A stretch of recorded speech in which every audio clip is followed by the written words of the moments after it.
Coming up on Influencing Entrepreneurs. Putting a yard of ribbon on a candle is extra. Right.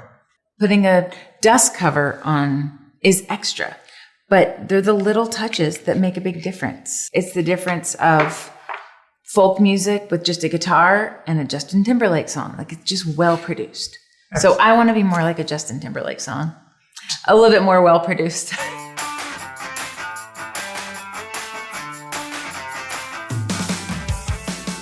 This season of Influencing Entrepreneurs is brought to you by the Entrepreneurs Organization of Charlotte and Spherical Media.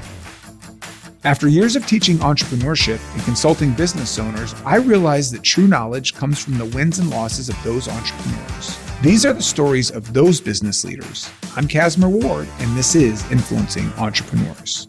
The mistake I keep making is calling you a candle company. And what are you actually selling? We actually sell a consumable, personalized gift. And how long did it take for you to realize that that's what you were selling and it was more than just a candle? Probably the first time we had an opposition to candles, when I was talking to a retailer and they said, "Oh, we don't need any more candles. We've got plenty of candle lines." And I said, "Oh, that's great. You're clearly a candle destination, so that's good. But we are different. We are a consumable, personalized gift. So let's say I want to buy a teacher gift. I want to buy a friend who's moving to town a gift.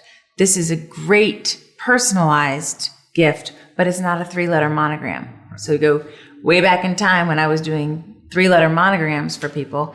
If someone didn't know their middle name, they couldn't do a monogram. But I know what part of town you live in, so I can give you a gift. And really just finding out their address or their location, it personalizes it right off the bat. Yes. So we're looking at one of them here, and I want to come back to the name in a moment. Okay. But I think we are opening the Myers Park. Yes. We're opening Myers Park. So I'm going to take it out and take a smell.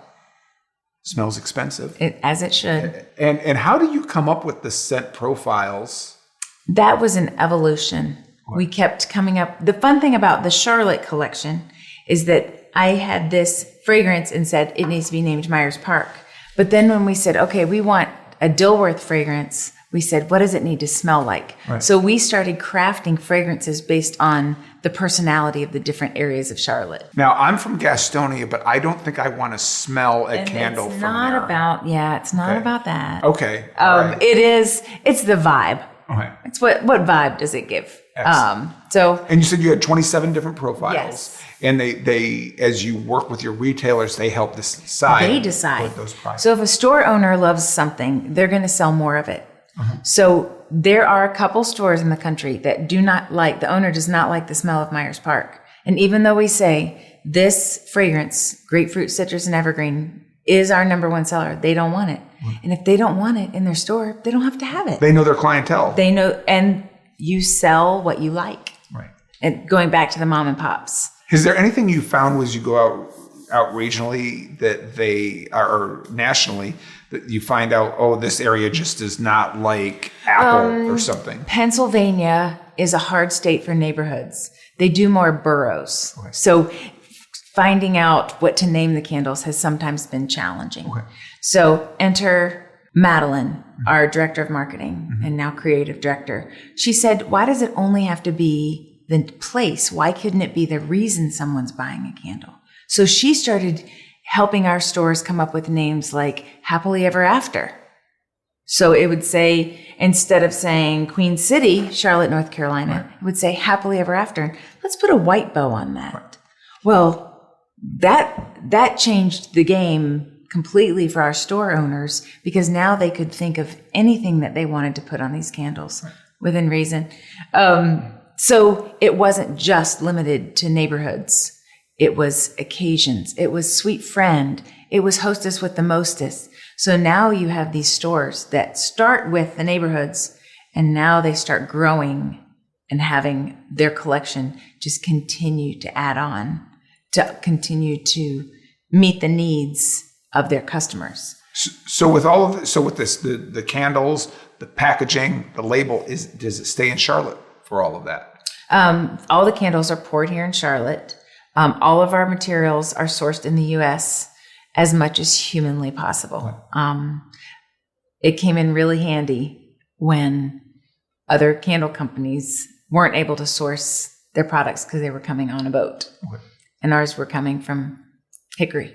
How about so while all those materials are coming in, where is all the labeling being done? Everything is done in-house. We're on Monroe Road. Still right Come here? visit. Yeah, come visit us. Excellent.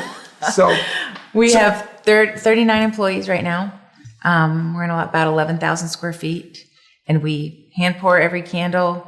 We hand label, hand tie bow. It's a yard of ribbon on every candle. are you still hand pouring, hand labeling? I am not doing any of those things. So what does it take to pull you away from those activities? Because this is your baby at that point. Yeah, I am a perfectionist. I'm very extra, I've been told. Right. Yes. So all the people under the age of 25 use that word a lot, Yeah. I think. Yeah. But I'm very extra. So putting a yard of ribbon on a candle is extra. Right. But putting a dust cover on is extra. But they're the little touches that make a big difference. It's the difference of folk music with just a guitar and a Justin Timberlake song. Like, it's just well produced. So I want to be more like a Justin Timberlake song. A little bit more well produced. Well, with that production, tell me about the name. So this actually, I wanted to teach my daughters 10 years ago how to develop a product line. And it was the summer. They were 8 and 9. They were home from school.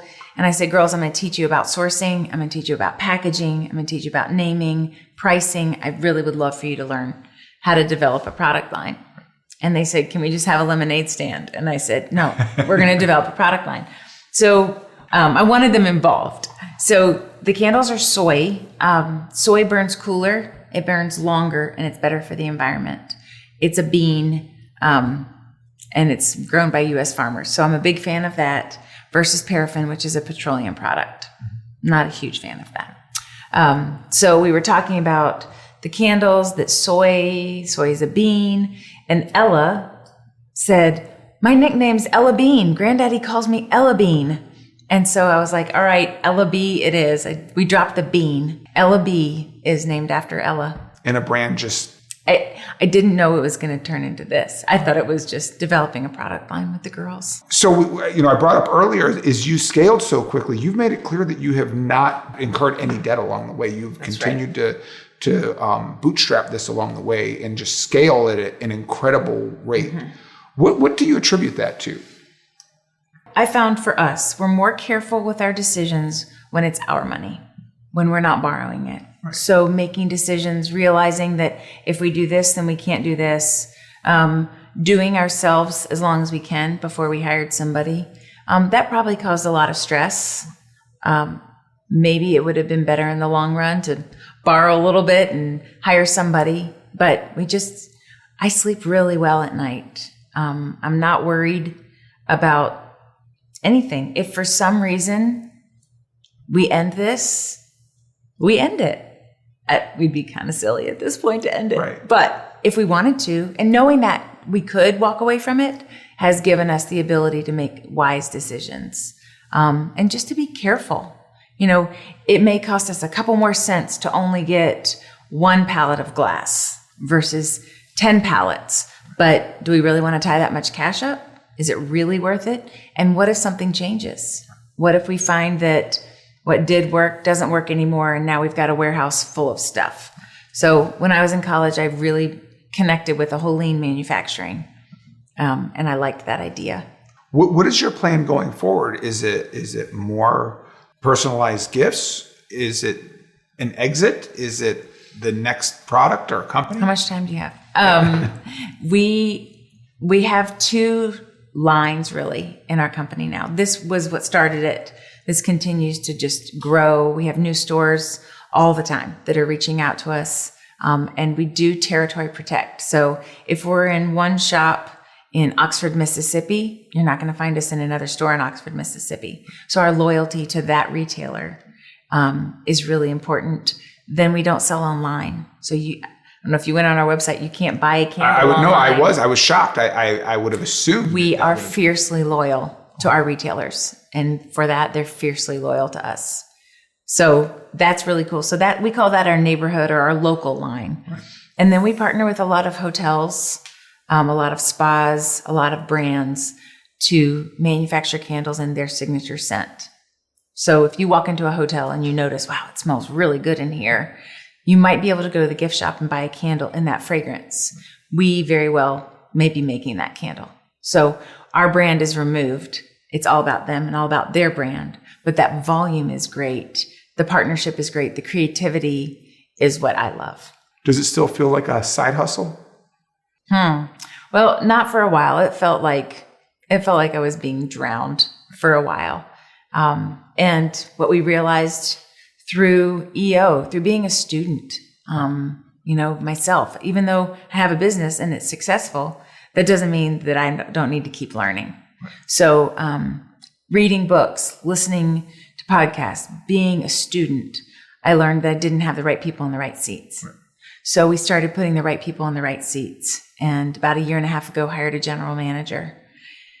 And that changed everything. I felt this weight lifted off. And was there a pain point because I'm sure you knew you had to do that, but there was something holding you back from doing it? I didn't trust anybody. Right. I mean, is anybody going to be as fastidious about all the details? Right. Maybe not, but it might mean that I can have time to come meet with you. Right. Exactly. And it worked out great, but yeah. But when was enough that you were going to get a general manager? About 2 years ago, we started the search. Okay. And that was awesome. In fact, last month, my husband and I took the month off. Wow. And we focused on each other and our family and our home. And our team did a great job. And I think that for me is the long-term model, taking these mini retirements, not leaving, not selling. We've got a great gig. I don't want to leave. I love it. I miss the people more than I miss the work. But I was able to come back and have a job waiting for me. You mentioned continuously being a student. Could we part on possibly maybe some of the best advice or something you took away from a reading or a class or EO that really is just, I need to make sure I'm doing this every day? I mean, there are 1,000 books that I could start spitting off. But How to Win Friends and Influence People is a book I should have read 25 years ago. And what was your biggest takeaway from that? Just really caring more about people and slowing down and not being so driven that I don't truly care about people. And I do care about people, but it sometimes doesn't manifest in the way that I communicate. So slowing down, listening, truly caring. Have you found that caring for people drives them in a more positive manner as well? I think the bottom line is less important and quality of life is more important for me. So that's what I've seen improve. Excellent. Well, thank you so much for taking the time to meet and discussing your company. I can't wait to light this evening. Yes, I hope you enjoy it. Excellent. Thank you so much. Thanks. Influencing Entrepreneurs is brought to you by the Entrepreneurs Organization of Charlotte and Spherical Media. Thanks for watching. Be sure to subscribe to our YouTube channel at youtube.com/Nexagy Education or visit casmerward.com to catch up on previous episodes.